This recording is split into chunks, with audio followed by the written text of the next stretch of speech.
Hello and welcome to the CDDF webinar on COVID-19.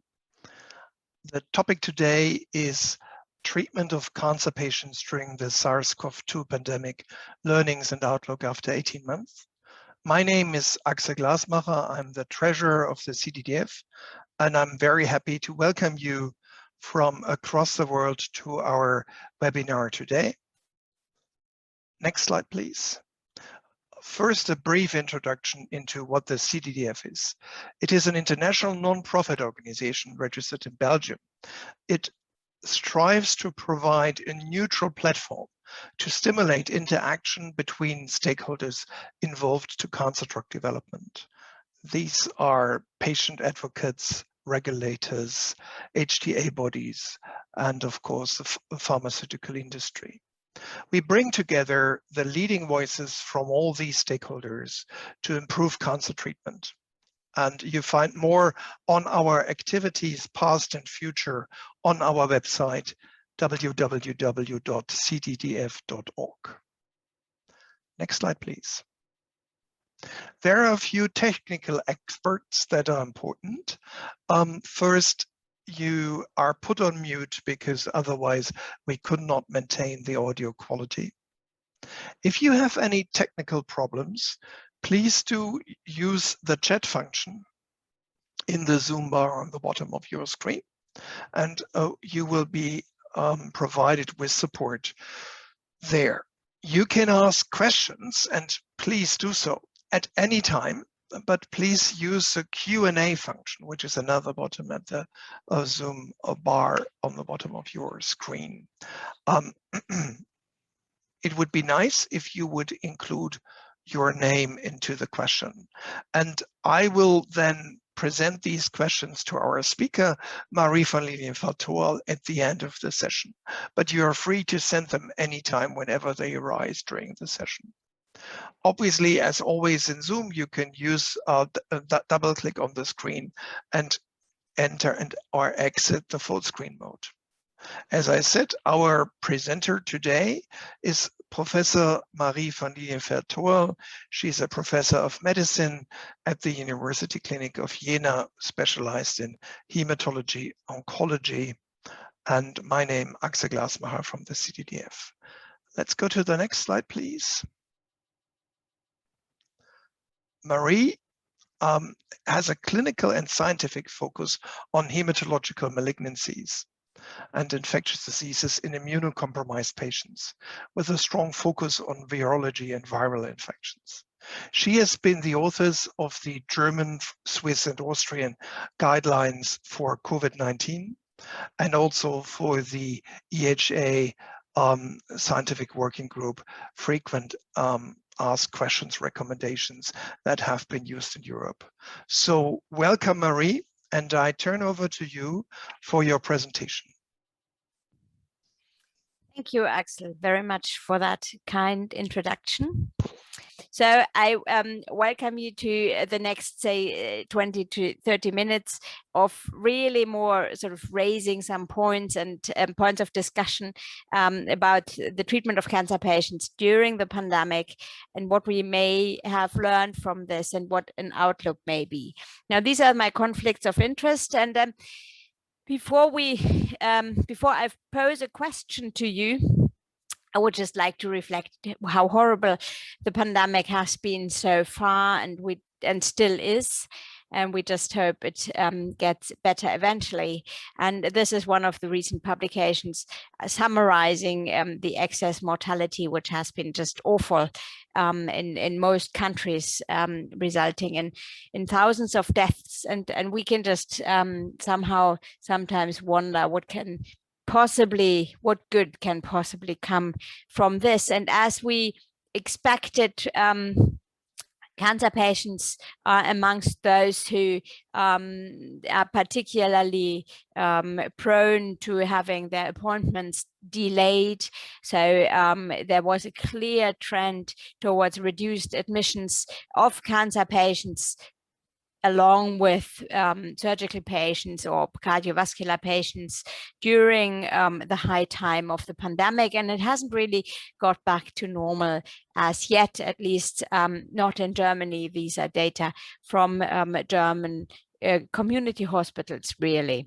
So having all that in mind, my question to you would be, to what extent do you agree with the statement that in oncology, there are no positive effects whatsoever from the COVID-19 pandemic? Do you agree completely, or mostly not, or not at all? And okay, so now we'll end the voting and I'll show you the results. Okay, now this is Marie, over to you.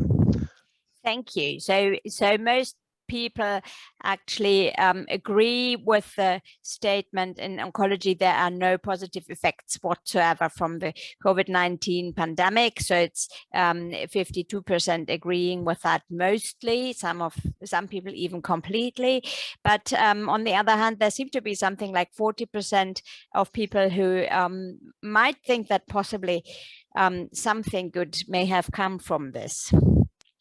I don't have the answer, and I'm not going to provide an answer today. I just would like to raise a couple of questions or think a couple of points through. And if I think about effects of the pandemic on patients with cancer or on cancer care, I can think of direct effects of the virus and the viral infection, and indirect effects. So those which come from, for example, reallocations and organizational restructuring. And then again, we can think of effects which are positive and those which are negative. And I find it very hard to come up with a positive direct effect of the SARS-CoV2 infection on cancer patients. But later during the talk, we may see some examples of positive indirect effects which come from the pandemic. The negative effects are easier to determine. So there are direct negative effects and there are indirect negative effects, and I'd like to go over a couple of those. First of all, the very direct negative effect of COVID-19 on patients with cancer, which is the mortality, the associated mortality. And this is a very important registry, which is originally from Italy and goes all over Europe and I think across the world, comprising something like 4,000 individuals by now. And you can see that, in fact, in the first wave, the COVID-associated mortality was really high in patients with, in this case, hematological malignancies. So it was around 40%. The very first wave, very much influenced by Italy, also Great Britain. So very high mortality. Already during that time, some other reports suggested a slightly lower mortality. And I think we can see here now that with the second wave, actually, the associated mortality now lies around something like 25%. And I think this is probably a truer figure, which is lower because we've learned more about COVID-19, we've learned more about the treatment, we've learned how to deal with the early phases, and we can protect patients better. But still, this is really high if we keep in mind that, for example, influenza-associated mortality in cancer patients is around 10%. But it's not just the mortality, it's also the fact that especially cancer patients tend to shed the virus much longer than other people do, and we still don't really understand what this means. This is one of the first reports of this effect of a CLL patient who wasn't even on chemotherapy or anything, but she had a hypergammaglobulinemia hyperglobulinemia, and she was not able to clear the virus for over 100 days. And it was proven that the virus was actually infectious, so it would grow in culture. And this has been reproduced several times. So this is actually a phenomenon which can be observed in cancer patients rather frequently. In itself, it may lead to reinfection. There are reports about that, but it definitely leads to hassle in the hospital, to the hygienic restrictions which are there, and to a large amount of insecurity as to how to continue with the treatment. So this is a situation where the patient, even if the patient is asymptomatic, may probably not continue with therapy as the patient would have without that infection. So it's a direct negative effect for these patients. And the last direct negative effect is long COVID, which is not entirely clear how frequent it really is. This is a rather recent study on over 1,000 patients with long COVID. Most of these patients, or there's a high number of women, and the rate of long COVID in those patients after COVID-19 disease is around 80%. I'm not sure this is true, quite frankly, but it is a high rate of long COVID, and the most prominent feature of that is fatigue, which can be seen here. Possibly cancer patients have a lower rate, or maybe possibly cancer patients are not so, how should I put this?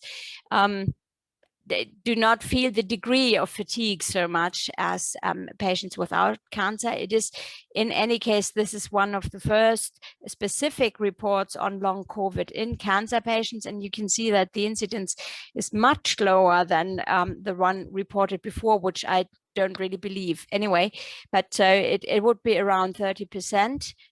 What we expect in cancer patients, but still fatigue is the symptom which is most prominent, although again it is less than reported in non-cancer patients. And the second most prominent symptom is shortness of breath, especially on exertion, which has been reported by lots of long COVID patients. Personally, I've got a patient with long COVID who was on a clinical trial, and luckily, she was in a complete remission, stringent complete remission, and we put her off the trial after something like 6 months of waiting for the symptoms to resolve, and they just wouldn't resolve, and the patient just was not able to continue treatment. So this can be a really important negative effect, and also a reason why a patient may be taken off a clinical trial. Now, together with the direct effects of the SARS-CoV-2 infection, there are these indirect effects which have something to do with how the health system is restructured and how the priorities are taken. And so if you have lots of patients with COVID-19, you're likely to delay other procedures, operations, and so on. So this is what we saw before, a report of community hospitals in Germany, which reported a dramatic drop in inpatient admissions in oncology, as well as in other non-urgent specialties. But especially in oncology, it's not just delaying, or it's not just not seeing patients. It might also be just a shift, and because you can see here on the right side in the outpatient department, it is possibly made up for it because there's actually an increase in visits in the outpatient department. And luckily in oncology, we are in the position that many things can actually be done in the outpatient setting. Still, admissions is one thing. You could argue they don't really, they're not a very hard factor, but it's not just admissions which are being delayed or deferred completely. It's also biopsies or diagnostics or surgery. And this I find particularly striking. This is from the US, a large collection of billing data reflecting that actually during the first wave of the pandemic, there was a dramatic reduction in surgical procedures, which you would expect. But what I find really worrisome is that it doesn't catch up. So even during the later phases and when things ease up, it doesn't go to zero or and not to plus. So you would sort of expect some sort of rebound, because surely mastectomy and colectomy are surgical procedures which need to be done and can't just be omitted. So this is in fact something people worry about, the after effect of these observations of these delayed and deferred surgical procedures. But I think it is too early to really tell what the effect is, but it is a worrisome finding. Now, what I find really interesting is the question, why do people delay their treatment? Why do they not come to the hospital? Why do they possibly not come to the outpatient department, or have their surgical procedure postponed? And we don't know yet in cancer patients, so there's no data, or at least none I'm aware of. But here I show you a large study in healthy people, just a large population, over 10,000 people who are in a large clinical study investigating all sorts of things concerning healthy people. And patients were actually asked whether they had experienced postponement or cancellation of appointments during the COVID-19 pandemic. And in this healthy population, or general population, so anybody, cancer patients as well, something like 21% had experienced postponements of healthcare. But interestingly, at least half of those postponements or cancellations have been done by the patient and not by the provider. So there is also this element of fear by the patients who do not want to come to the hospital or to the healthcare system. And I also thought it's interesting to learn what patients actually think about these cancellations. So are they actually worried about the cancellation or the postponement? And it turns out that at least a third of these patients who had their appointments cancelled or postponed are not worried about that. So they didn't find that at all burdensome. And I thought that was interesting as well. Now, this is not specifically cancer, this is the general population, but still it gives a first feel of what is happening.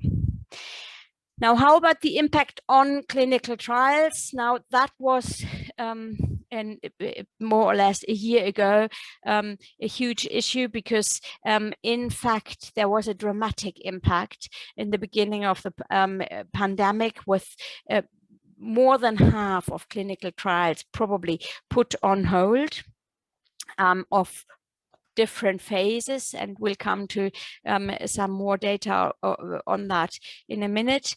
But, and this is a graph from the SQ Educational book, but these suspended trials have more or less over the time picked up again. So the rate of suspended trials actually dropped, and most trials continued or could restart and were open and could recruit again during the second half of 2020.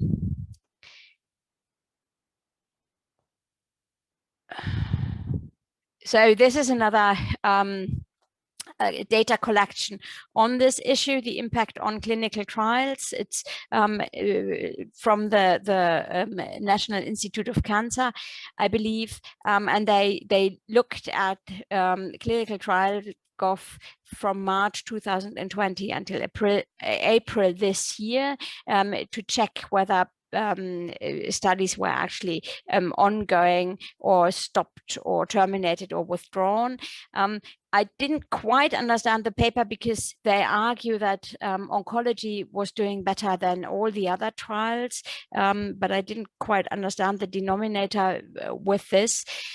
In any case, the argument they bring up is that in oncology, actually most trials reactivated, and it's a minority which is still stopped compared to all the other clinical trials, which still have a large proportion still stopped. And in oncology, not very many trials were actually completely terminated or withdrawn. What I find interesting is where do the clinical trials come from, which have been reactivated or are still stopped, or whatever the situation is. And it turns out that, in fact, it's mostly academic trials which continue to be stopped. And I find that possibly logical, because possibly academic sponsors find it more difficult to pick up the trial activity again, possibly because of all the other duties which are around as well. Whereas industry-sponsored trials are actually mostly reactivated, and not very many of those have been withdrawn or completely terminated. And the other aspect in this paper is to look at which types of cancer treatment have been in those clinical trials which have been stopped.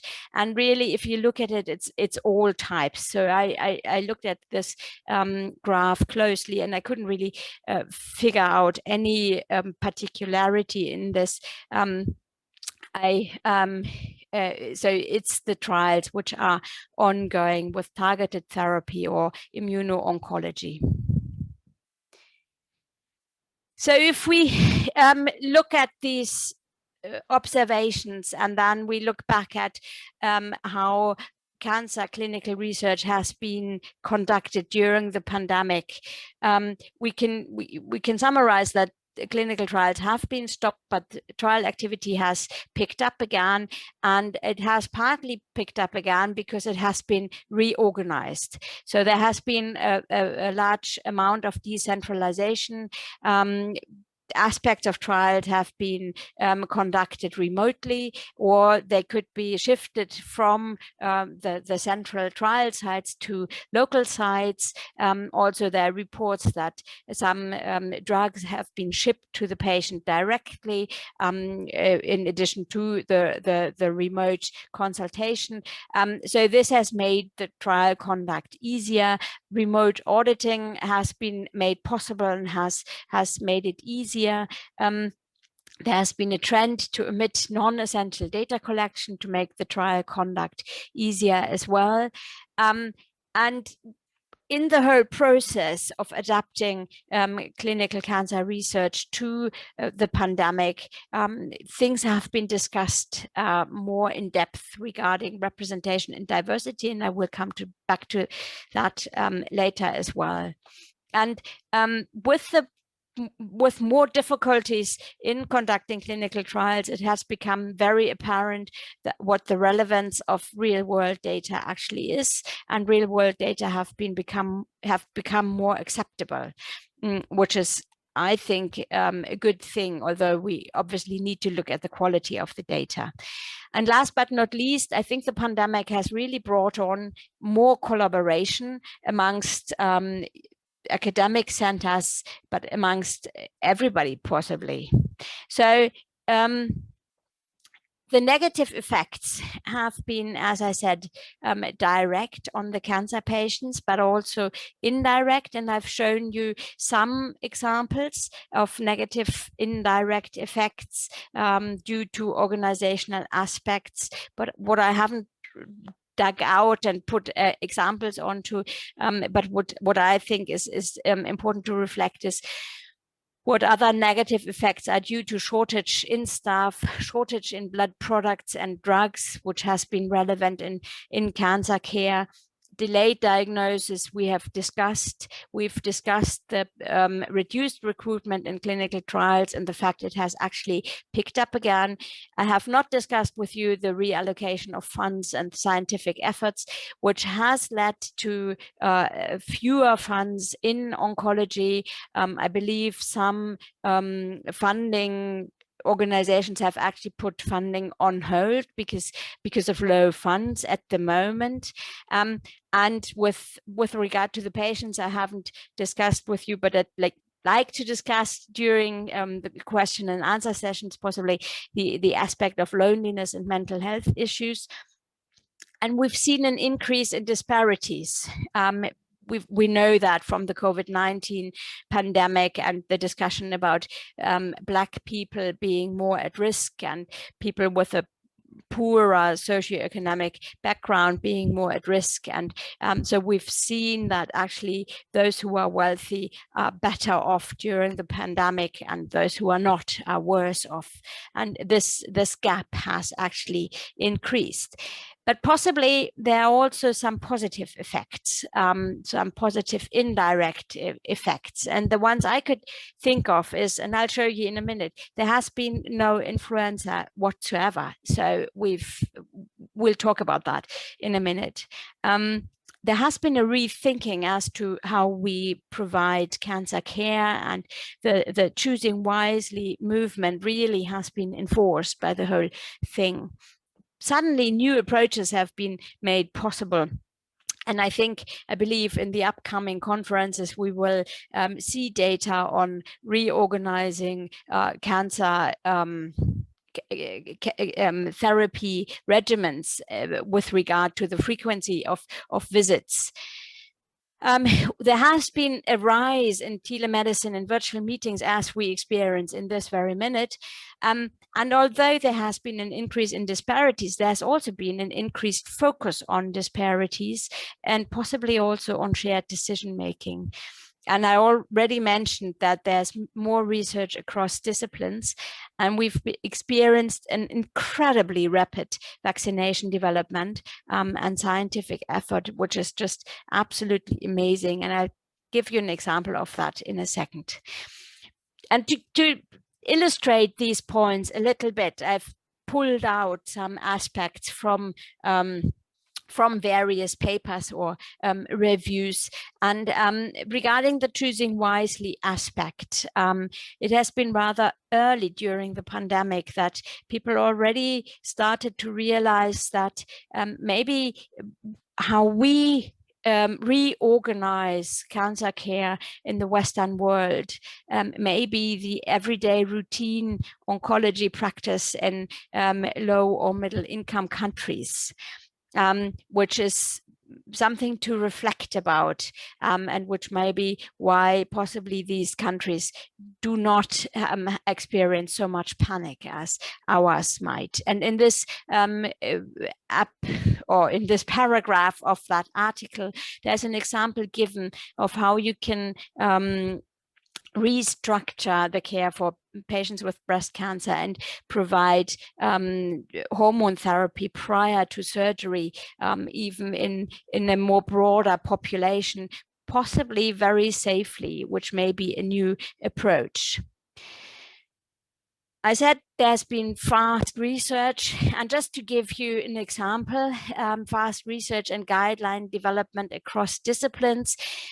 Just look at putting in cancer guideline COVID-19 in PubMed, and it's only been around for a good year, and we have 418 results. And if we compare that with influenza, which has been around forever, and hits actually start in the 90s, it's a quarter of those results. So a lot of activity has gone on. And the research is actually really across disciplines. And this is just to give you a brief example of what I'm doing at the moment, which is just most amazing, because we've come together in Germany with the university medicine across lots of disciplines to, in this case, to investigate collateral effects of the pandemic. So exactly what we're talking about now. And we put together 25 university hospitals to analyze these collateral effects in the general population, but also in patients with mental disorders, with oncological diseases, with infectious diseases, and amongst the caregivers. And I believe this is unheard of. We would have not got together had it not been for the pandemic, and we really already learned so much from each other and from the different disciplines. But I think still the most striking thing is this incredibly fast development of the vaccine and this incredibly fast assessment of the real world efficacy of the vaccine. And this just completely strikes me. It's from, or if I forgot to put it in, it's from Lancet, just the observation of the BioNTech vaccine efficacy in Scotland during the time of the Delta variant of concern, which is good. You can see it here. So it has a 79% efficacy, which is amazing. But just look at that. A data collection was performed from April 1st to June the 6th this year. And the paper is published on June 14th, which I just think is flabbergasting. So I'm really amazed. And it's good quality paper, it's good quality analysis, and it's good quality data collection, because it has been very, very well prepared and people knew what they were looking at and worked together. I quickly and briefly mentioned that we had no influenza in Germany. And if I say that, we really had no influenza in Germany. You can see that here. Those are the influenza peaks in 2018, 19, and 19 and 20. And there has been no influenza in this season. And this is not because we didn't look. We did look. So there have been swabs and samples. And for some reason, yeah. I hope this holds now, because sometimes it's a little difficult to move on. Because we have actually collected samples. These are the gray bars here.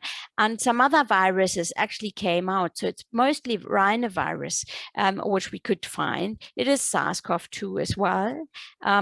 But it's in addition to SARS-CoV2 and some common other coronaviruses, it's rhinovirus, but it's not influenza, which is just below here somewhere in a very, very, very, very low rate. So that shows us that actually the things we do with mask wearing and hand washing and keeping the distance is very effective against transmission of respiratory viruses, even influenza as well. You could argue possibly other diseases reduced as well, at least in some countries and in some age populations. And I had shown you the collection of data in the beginning from the US and England and Germany. But look at New Zealand. New Zealand had a lockdown as well, and mortality actually dropped.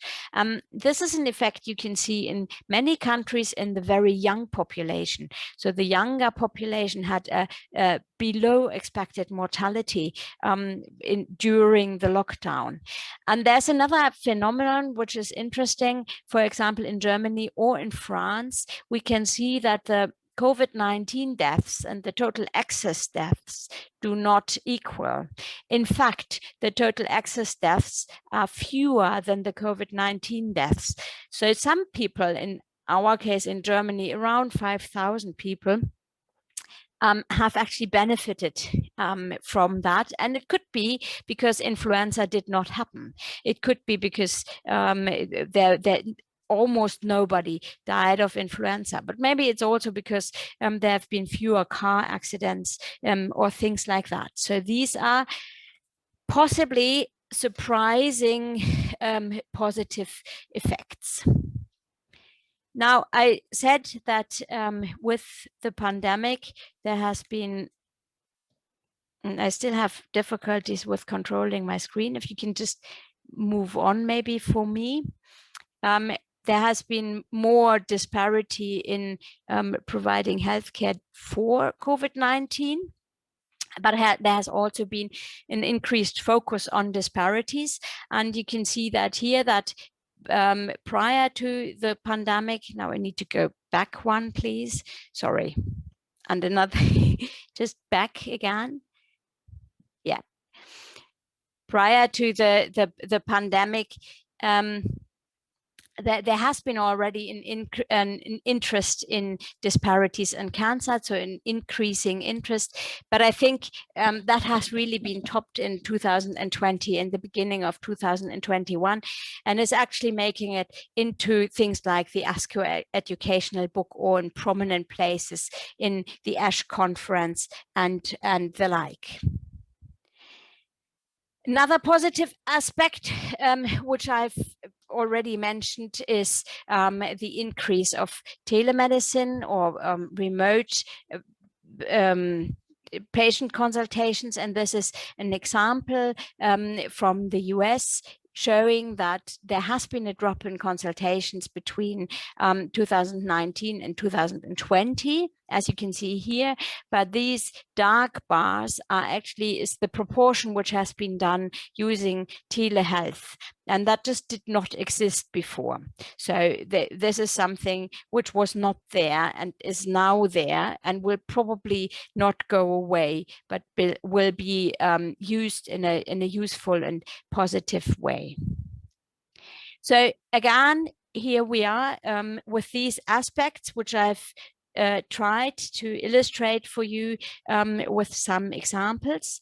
I'm sure there are more aspects to that. There are more effects, but maybe I could make the point that some of these effects are surprising, and some of them may actually have long-term consequences, not always to the negative. So with that, I would like to pose another question, which somehow disappeared again. Yeah, here we are. I would like to again ask or say that statement in oncology: there are no positive effects whatsoever from the COVID-19 pandemic. And I'd like to know from you whether you have changed your mind or not. So first answer would be, I have not changed my mind. Second answer would be, I'm now convinced the effects on cancer care are worse than previously expected, or I now see more positive effects than previously expected. I think we all agree that we'd rather not have had a pandemic, but since it has been there and it has occupied our minds, I'd just like to know what you feel about this. And here we end the poll with 21 voters, and these are the results. So you see that 43 have not changed their mind. 24 thinks it's worse, and 33% think it's actually better than expected. Yeah, thank you. I think this is interesting. I agree. I like it that it's not all everybody agrees and has the same opinion. Yeah, thank you for your attention, and I'd really like to discuss any open questions or any aspects of the talk, or answer any questions which may come up. Yeah, thank you so much, Marie. This was really an exciting and partly really surprising talk. So fantastic, well done. May I ask everyone to use the Q&A function to send us questions? And the first question is already there from Irmela Radke. Hi, Irmela. Marie, can you comment on an approach which helped best to avoid or reduce patient cancellations on trial during the COVID epidemic? Yeah, there's I'm not aware of the collection of evidence which definitely points into that direction. Generally, we see that it needs a lot of talking. It needs a lot of education.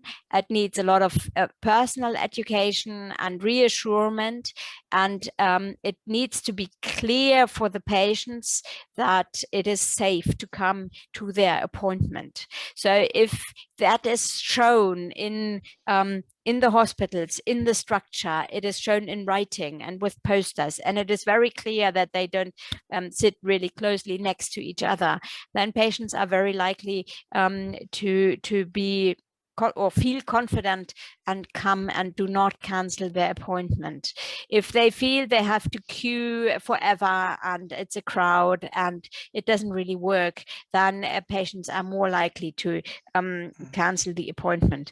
So there is a lot of, it needs to be well organized, and there needs to be a lot of talking to reassure patients and to comfort patients and to answer all the questions. And it is shown that if you do that, patients become more confident and behave in a very safe manner. And cancer patients tend to behave in a very safe manner. We are currently learning that with the vaccination as well. So this is a very important question regarding the vaccination. So many people ask, how do you get cancer patients to get vaccinated? And education seems to play a major role with that. Do you think that education has been tried well enough? No. Okay. No. I think there's been a steep learning curve, and in some people, and in some people, I don't know what's happening. Education and communication has been a huge problem, and in fact, in our consortium, which I showed you, where we are looking at collateral effects of the pandemic, this is one of the major topics as well. Mm-hmm. Okay. Because we think we need to learn a lot. Great. Are you aware of any European countries that have done better? In education, then no. Okay. Thanks. I think all countries had their good things and their faults. I mean, with Great Britain, I don't think we need to. I mean, Great Britain had a horrible time, and lots of things didn't go well. And I think at the moment there are examples where it doesn't go well. On the other hand, if you look at these incredibly fast scientific results at an amazing quality, quite a few of them actually come from Great Britain, and we can just, I mean, I'm just in awe, you know, this is so fantastic. So I think I can't think of a country, maybe New Zealand, but that's about it, which actually did a fantastic job. All countries had goods and or pros and cons. Yeah, I think it would be good to put the best practices together after the pandemic to see what can we learn from each other. Not so much as finger pointing, but more best practices. Let's go to the next question. Walid Abdelwahid, I hope I pronounced that correctly, asked, do you see the pandemic affecting how the clinical development and clinical trials are conducted? So do you see that there is a tendency to do clinical trials in a different way, or do you see it's just adapted temporarily? No, I think there is no. I think there will be long-term effects, and one important long-term effect I do think is that we need to rethink what is really necessary in clinical trials, and I think some trials have actually become overloaded. So I think there will be a trend to reducing it again back to what is really necessary. I also like this the fact that that there's a more leniency towards including local sites again and making it just easier in the conduct. So I think these are aspects which I hope will stay, and also with regard to clinical practice development and guideline development, I think the relevance and importance of good real world data has been even more enforced, and I think that will go into clinical practice development to a larger extent than before, and that that might also be a challenge for the typical clinical trials, because obviously real world data is easier to get and to collect. So I think there will be long-term effects, which, I mean, being a doctor and a physician and the person who actually treats patients in clinical trials, are mostly positive for me.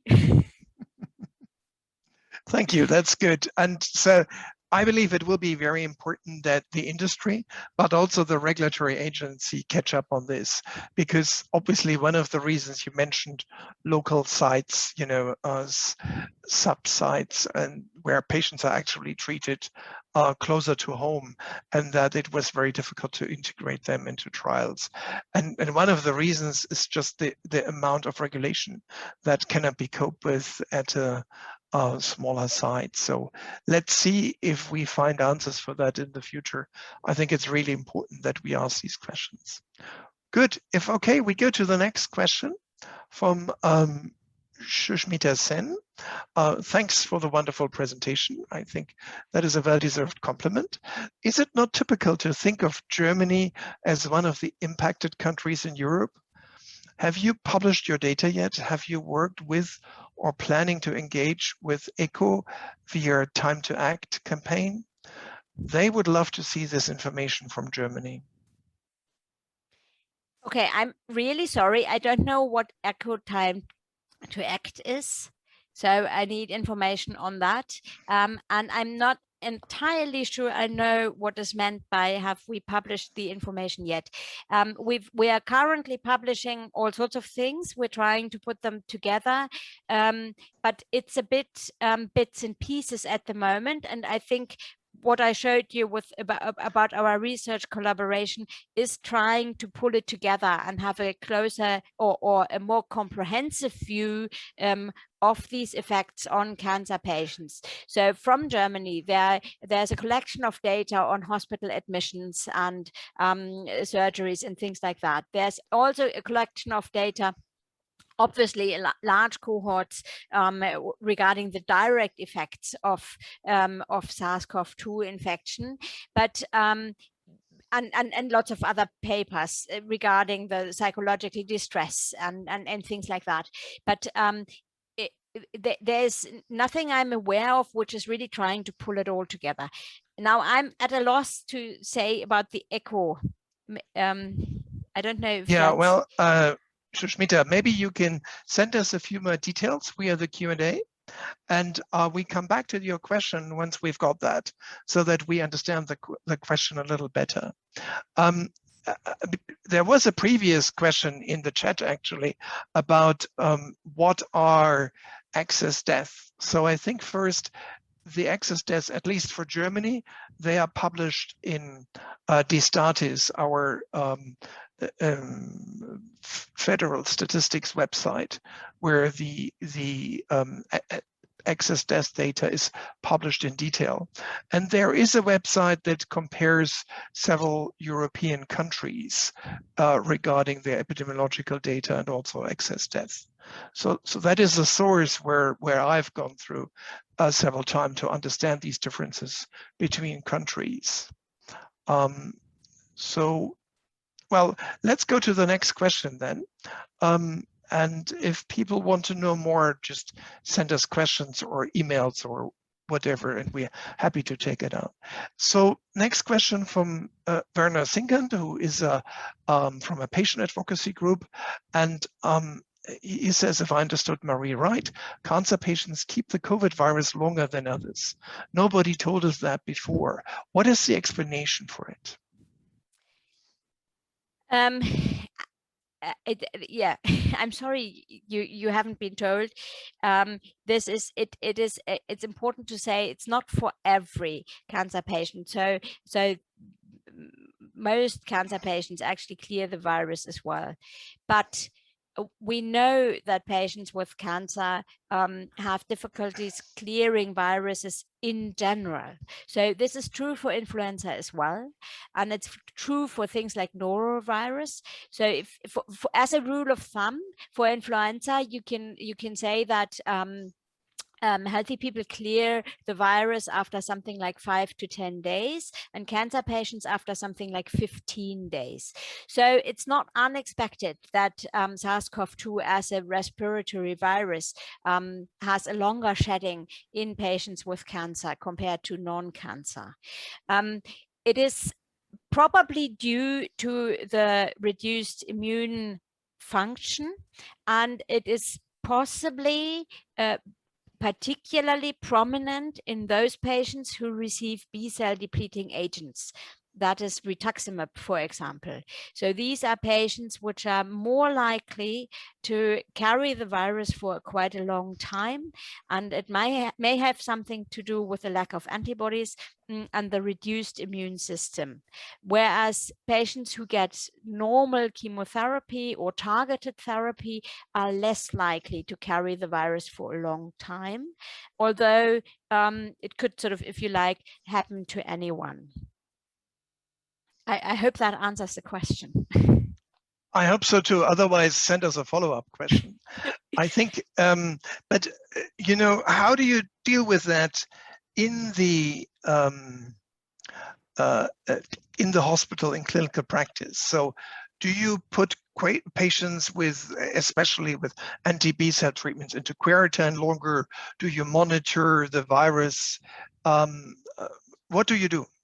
Yeah, actually, at the moment we pretend, or we treat people as if it was active COVID-19 infection, with regard to all the organizational restrictions and so on. So they are actually in isolation, they're treated in isolation, and so on and so forth.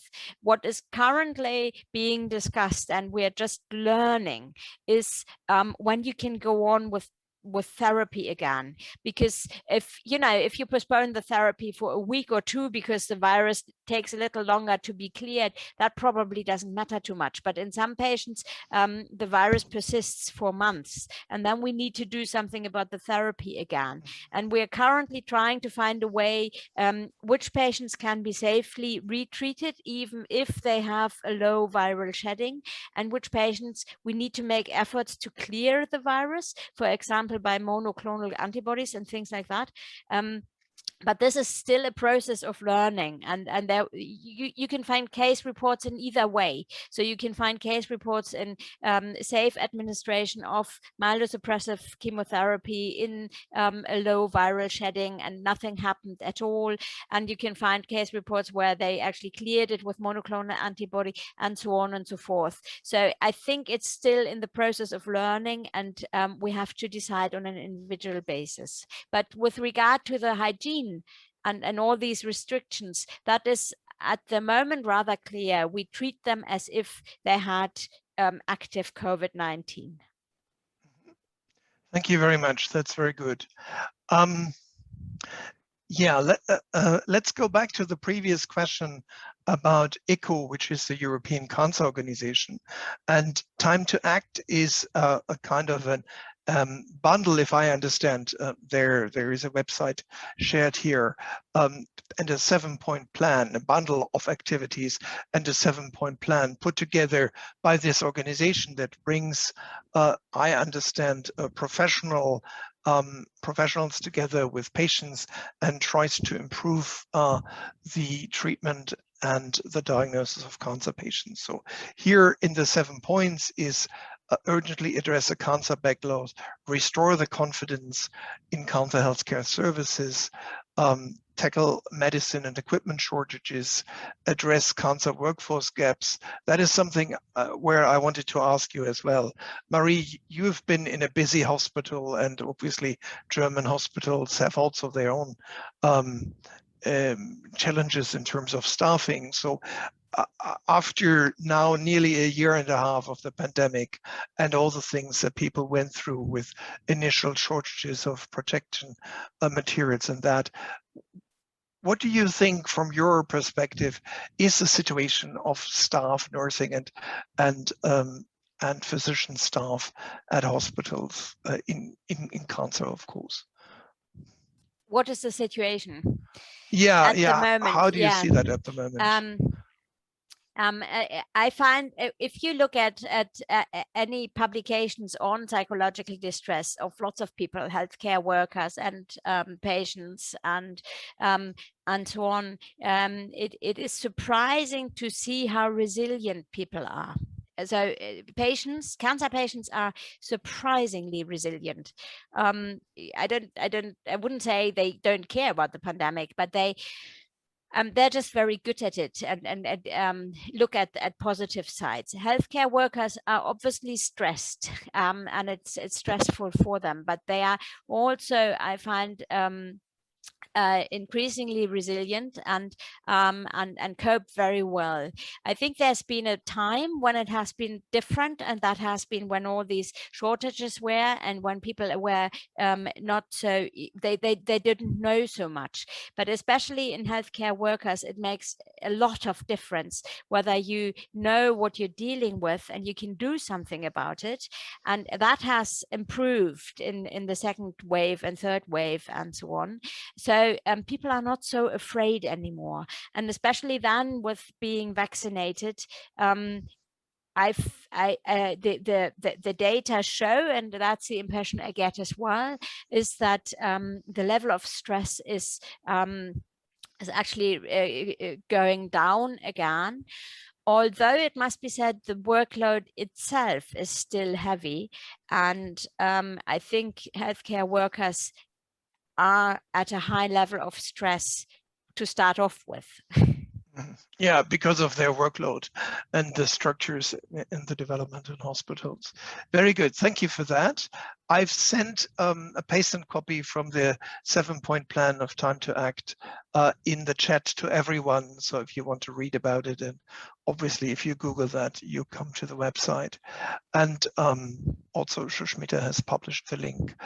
There's another question from her. Can I just quickly please. To that? Thank you ever so much for that. And I will, as I said, we're just starting that consortium to work on this, and I will take that in and put it in and see how we can collaborate or make try and help towards those 7 points. Very good. I think that's a great outcome. Thank you so much, Marie. So her other question is, how can one leverage the appetite for better collaboration across the health ecosystem, starting from research to care delivery?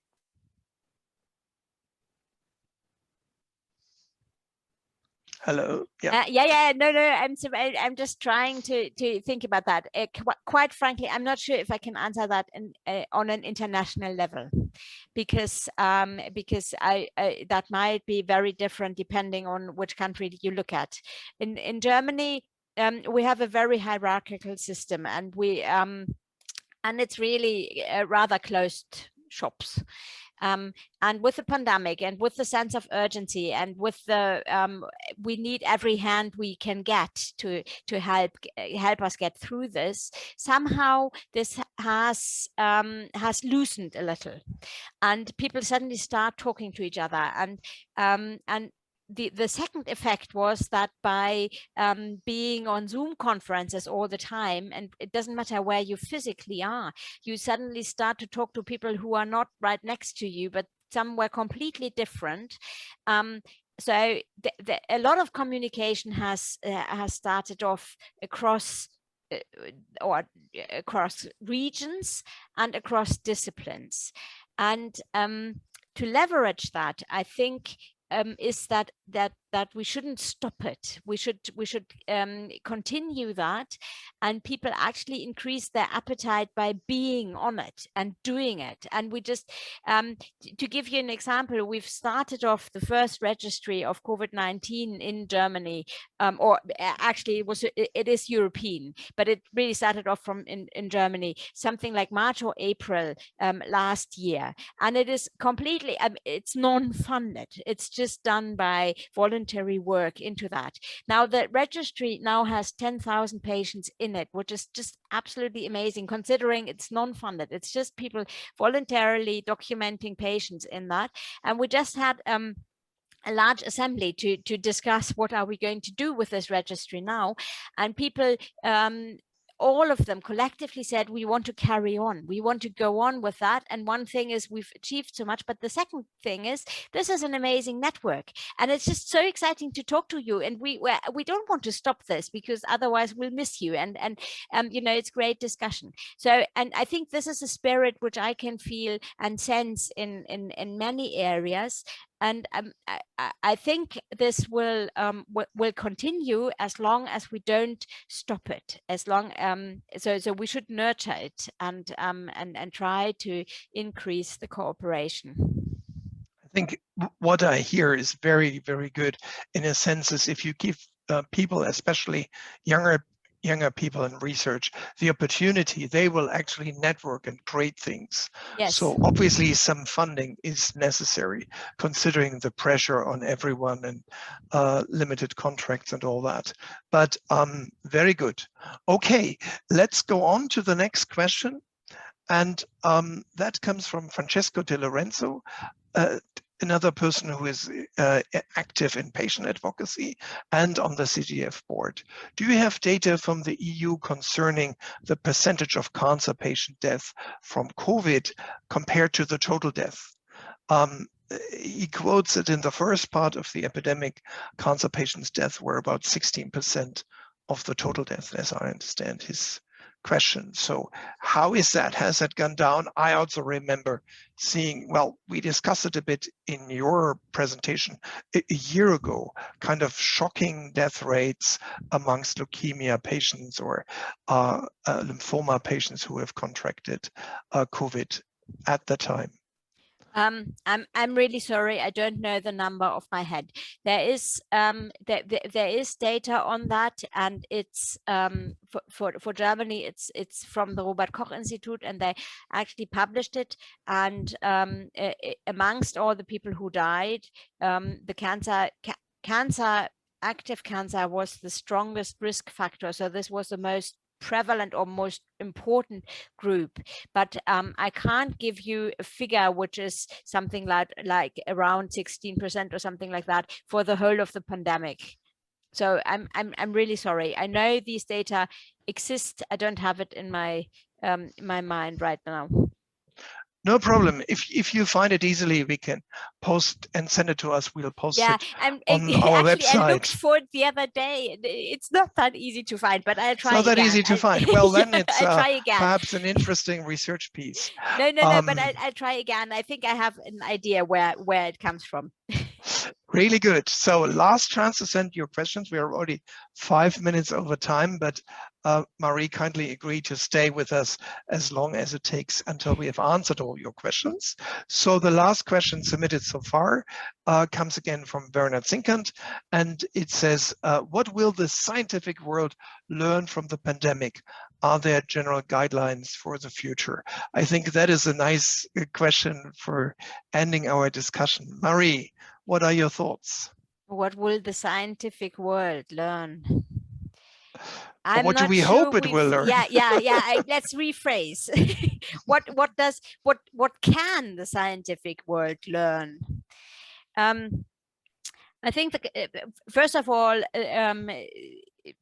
looking at the whole story, scientifically, it's a success story, because if you look at it again, the speed at which the virus has been identified, I mean, we got used to it and we don't discuss this anymore, but in fact, the speed at which the virus got identified, the tests were developed, we're so used to it, but that's incredibly fast. And then the whole vaccine story is just absolutely amazing. So the way science works and develops things is in itself a good way. So the research which is being done is in itself overall going in the right direction and is more a success story than anything else. But to stay a success story and to possibly have even more impact,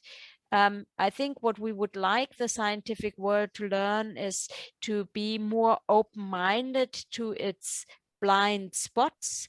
And this is what I meant with disparities and things like that. So it's all very well with a vaccine, but really, if we could have all these social aspects a bit more in the focus and distribute it better and have these things, don't ignore them, but take them seriously, I think that would be of great help and have an even greater impact.